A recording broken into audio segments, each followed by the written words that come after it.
Hitler का एक मंत्री डॉक्टर जोसेफ गोयबल्स, जो 1933 से 1945 तक नाजी जर्मनी का मिनिस्टर ऑफ प्रोपोगंडा था, वो कहा करता था कि एक झूठ को अगर कई बार दोहराया जाए तो वो सत्य बन जाता है।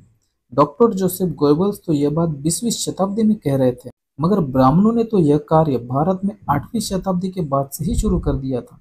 ब्राह्मणों ने भारत में झूठ का इतना ज्यादा प्रचार किया कि मूल भारतीय लोग सत्य इतिहास को ही भूल गए हैं और ब्राह्मणों द्वारा किए गए झूठे प्रचार को ही सत्य इतिहास मान बैठे हैं।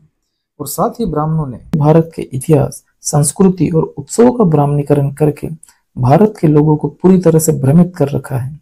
उसमें से ही एक भ्रम यह भी है कि पहली बार दिवाली राम के 14 वर्षों का वनवास खत्म करके अयोध्या लौटने पर मनाई गई थी, जो कि पूरी तरह से गलत बात है, क्योंकि रामायण कथा के अनुसार राम अयोध्या वैशाख में लौटे थे, जो कि अप्रैल और मई का महीना होता है, और दिवाली यह कार्तिक यानी अक्टूबर नवंबर महीने में आती है।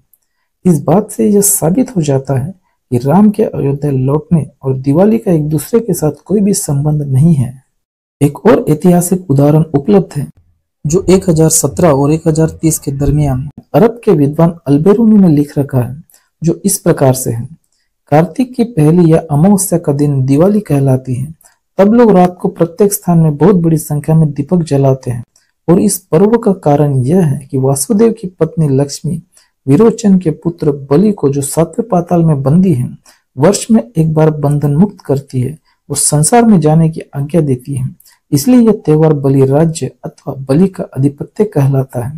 हिंदू कहते हैं कि सतयुग में यह समय सौभाग्य का समय था और वे प्रसन्न होते थे। 1017 और 1030 के दरमियान लिखे गए अल्बेरूनी के इस संदर्भ से भी यह बात बिल्कुल स्पष्ट हो जाती है कि राम और दिवाली का 11वीं शताब्दी तक भी एक दूसरे के साथ कोई भी संबंध नहीं था।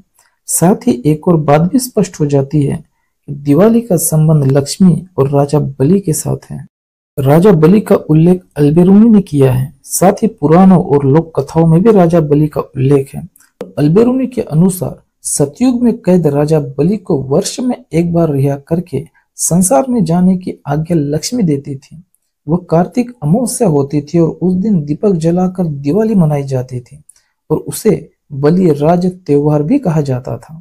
अल्बेरूनी के इस संदर्भ से तो यह बात और भी स्पष्ट हो जाती है कि सतयुग यानी ही बुद्ध के काल से ही कार्तिक महीने में दीपक जलाकर दिवाली मनाई जाती थी, और राजा बलि यानी ही राजा बिंबिसार को वर्ष में एक बार कैद से रिहा करने के उपलक्ष्य में बलि राज्य त्योहार भी मनाया जाता था।